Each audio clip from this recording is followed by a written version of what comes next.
আসসালামু আলাইকুম সবাইকে। ডিপ্লোমা এডুকেশন প্ল্যাটফর্মে আপনাদের সবাইকে জানাই সুস্বাগত। তো একটা দীর্ঘ বিরতির পরে আমরা আমাদের প্ল্যাটফর্ম ডিপ্লোমা এডুকেশন প্ল্যাটফর্ম থেকে আপনাদের জন্য একটা কোর্স লঞ্চ করতে যাচ্ছি। সেটা হলো টার্গেট ডুয়েট ইংলিশ। ঠিক আছে, মিশন 1 to 100 ক্লাস, অর্থাৎ 1 থেকে শুরু করে 100টা ক্লাসের মাধ্যমে আমরা পুরা ডুয়েট ইংলিশ সিলেবাসটাকে আপনাদের সামনে খুবই সহজভাবে তুলে ধরবো। ছোট্ট ছোট্ট ভিডিও লেকচারের মাধ্যমে আমরা বেসিক বিষয়গুলো তুলে ধরবো এবং প্রচুর পরিমাণে সলভিং ক্লাসের মাধ্যমে আমরা পুরা কনসেপ্টটাকে আপনাদের সামনে তুলে ধরবো। তো চলুন সেইটা শুরু করার আগে আমরা ছোট্ট করে দেখে নিই আমাদের ডুয়েট ইংলিশ সিলেবাসে কি কি বিষয় অন্তর্ভুক্ত আছে। দেখেন, আমাদের সিলেবাসটার ভিতরে সাধারণত দুইটা পার্টে আমরা ভাগ করি। একটা হলো গ্রামার পার্ট আর একটা হলো মেমোরাইজ পার্ট বা সেলফ এক্সপিরিয়েন্স। ঠিক আছে, এটা কি আমি পরে বুঝাচ্ছি, আগে গ্রামার পার্টটা দেখি। দেখেন, গ্রামার পার্টটা একদমই বেসিক যে গ্রামারটা আছে সেটাই, অনেক আহামরি অনেক জটিল গ্রামার না। ডুয়েট অ্যাডমিশন সাধারণত ইংলিশ সিলেবাসটা হলো 30 মার্কস, 30 মার্কের কোশ্চেন হয়। ঠিক আছে, এখন দেখেন এই 30 মার্কসের গ্রামার পার্ট থাকে এবং এই মেমোরাইজ পার্ট থাকে। এখন গ্রামার পার্ট থেকে অনেকগুলা বিষয় আছে, তার ভিতর আমি এখানে কয়েকটা বিষয় তুলে ধরছি। আমরা যখন ভিডিও ক্লাসগুলো দিব তখন ধাপে ধাপে আমরা সব বিষয়গুলা ক্লিয়ার করব। তো দেখিয়ে দিই এখানে ছোট্ট করে কি কি মেইন বিষয়গুলো অন্তর্ভুক্ত আছে। দেখেন, গ্রামার পার্টের প্রথমেই যেটা আছে সেটা হলো পার্টস অফ স্পিচ। ঠিক আছে, যে কোনো একটা সেন্টেন্স দেওয়া থাকবে এবং সেই সেন্টেন্সের যে কোনো একটা ওয়ার্ড আন্ডারলাইন করা থাকবে এবং সেটা কোন পার্টস অফ স্পিচ সেটা আপনাদের নির্ণয় করা লাগবে। তারপর টেন্স আছে, ঠিক আছে, ইউজেস অফ টেন্স। তারপর আছে রাইট ফর্ম অফ ভার্ব, অর্থাৎ ভার্বের সঠিক অবস্থা। ঠিক আছে, এটা নিয়ে এটাও খুবই ইম্পর্টেন্ট। তারপর আছে কি ট্রান্সফরমেশন অফ সেন্টেন্স। ঠিক আছে, এই ট্রান্সফরমেশন অফ সেন্টেন্সের ভিতরে কয়েকটা ভাগে বিভক্ত, যেমন আছে ভয়েস চেঞ্জ, তারপর সিম্পল, কমপ্লেক্স, কম্পাউন্ড, মানে পরস্পরের রূপান্তর একটা থেকে আরেকটা। ধরেন সিম্পল দেওয়া থাকবে তাকে কমপ্লেক্সে নিয়ে যাইতে হবে, অথবা কম্পাউন্ড দেওয়া থাকবে তাকে কমপ্লেক্সে নিয়ে যাইতে হবে, এইভাবে পারস্পরিক রূপান্তর।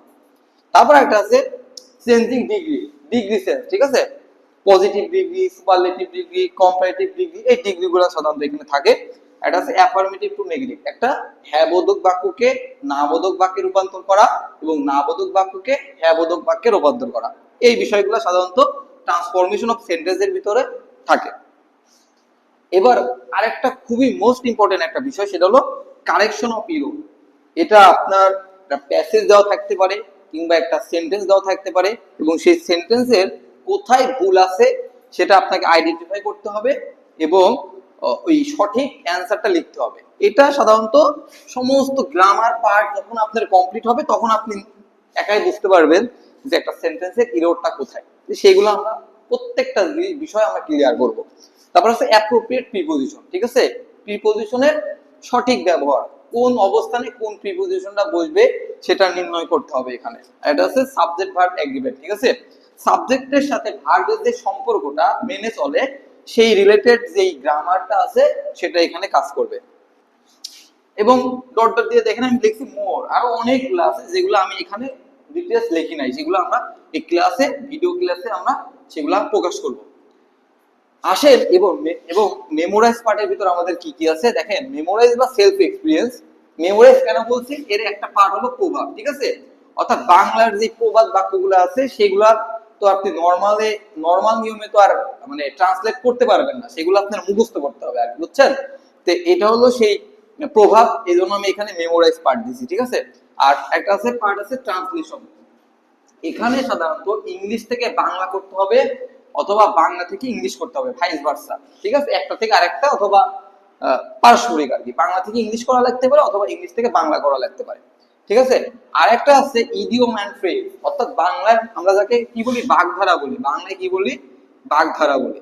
এই ইডিয়ম ফ্রেজ দেওয়া থাকবে, তার বাংলা মিনিংটা লিখতে হবে এবং সেই ইডিয়ম ফ্রেজটা দিয়ে একটা সেন্টেন্স তৈরি করতে হবে। যেমন আমি যদি একটা উদাহরণ দিই, দেখেন যদি আমি দিই cats and dog, cats and dog, দেখেন এটা সাধারণভাবে এটার মানে মিনিং হইতে পারে যে বিড়াল এবং কুকুর, ঠিক আছে, কিন্তু এটা আসলে একটা ইডিয়ম এন্ড ফ্রেজ। এর মেইন অর্থটা হলো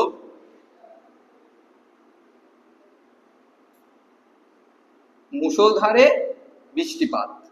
মুষলধারে বৃষ্টিপাত, অর্থাৎ মুষলধারে বৃষ্টিপাত বোঝাতে সাধারণত আমরা এই cats and dog idiom and ফ্রেজটি ব্যবহার করি। এই প্রত্যেকটা বিষয় আমরা ছোট ছোট করে ভিডিও করে আপনাদের সামনে তুলে ধরবো, যাতে আপনারা পলিটেকনিকে থাকাকালীন ডুয়েট ইংলিশ সিলেবাসের উপর মোটামুটি ভালো রকমের একটা কনসেপ্ট নিয়ে আসতে পারেন। আশা করি এই ভিডিও লেকচারের মাধ্যমে আপনারা অনেক অনেক অনেক উপকৃত হবেন। তো আজকেই ছিল এই সংক্ষিপ্ত সিলেবাস নিয়ে আমাদের আলোচনা। আমরা নেক্সট ভিডিও থেকে আমরা আমাদের মেইন যে পড়াশোনা সেটাতে ফিরে যাব। তো আমাদের সাথে থাকার জন্য ধন্যবাদ, এবং এই ভিডিও লেকচারগুলো আপনারা আপনাদের ফ্রেন্ড, বন্ধু, হ্যাঁ, বিভিন্ন গ্রুপে শেয়ার করবেন, যাতে অন্য সবাই উপকৃত হতে পারে। তো আজকের মতো ধন্যবাদ জানিয়ে এখানেই শেষ করছি। আসসালামু আলাইকুম।